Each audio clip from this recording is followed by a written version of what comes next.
నేటి దైవవాక్కు యోహాను సువార్త 16వ అధ్యాయము 13వ వచనం. అయితే ఆయన అనగా సత్యస్వరూపి అయిన ఆత్మ వచ్చినప్పుడు మిమ్మును సర్వసత్యంలోనికి నడిపించును. ఆయన తనంతట తానేమీ బోధింపక వేటిని వినునో వాటిని బోధించి సంభవింపబో సంగతులను మీకు తెలియచేయును.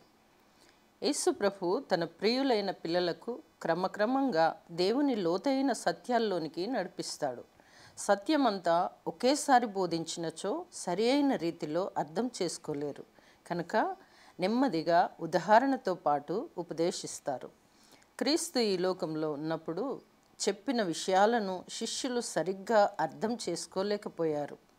నిజమే, అన్నీ ఒకేసారి వింటే మనం కూడా గుర్తుంచుకునేది అర్థం చేసుకునేది చాలా తక్కువ. అందుకే ప్రభువు ఎంత నేర్చుకుంటారో అంతే బోధించారు. దానిని అర్థం చేసుకొని అన్వయించుకొని వాక్కును ధ్యానిస్తే సత్యస్వరూపి అయిన ఆత్మ మనలను సర్వసత్యంలోనికి నడిపిస్తాడు. దేవుని గురించి, ఆయన రాజ్యం గురించి తన ప్రజలు తెలుసుకోవాలని దానంతటిని పరిశుద్ధాత్మ ద్వారా శిష్యులకు నేర్పించాడు. పరిశుద్ధాత్ముడు దేవుని వాక్కును వాడుకుంటూ ఒక్కసారే వెల్లడి అయిన సత్యాన్ని వ్యక్తిగతంగా విశ్వాసులకు, భక్తులకు, ప్రభువును నమ్మిన ప్రతి ఒక్కరికి నేర్పిస్తూ ఉన్నాడు. ఆయన వారిలో ఉంటూ వారి మనసులను, వారి హృదయాలను వెలిగిస్తాడు.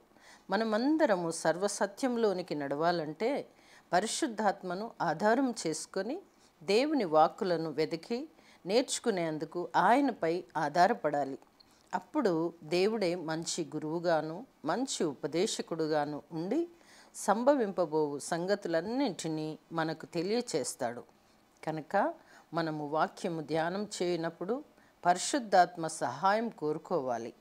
పరిశుద్ధాత్మని నడిపింపు సంపూర్ణ సర్వసత్యములోనికి నడుపుచు అనేక జరగబో సంగతులను తెలియచేసి మనలందరినీ నడిపించునుగాక. ఆమేన్.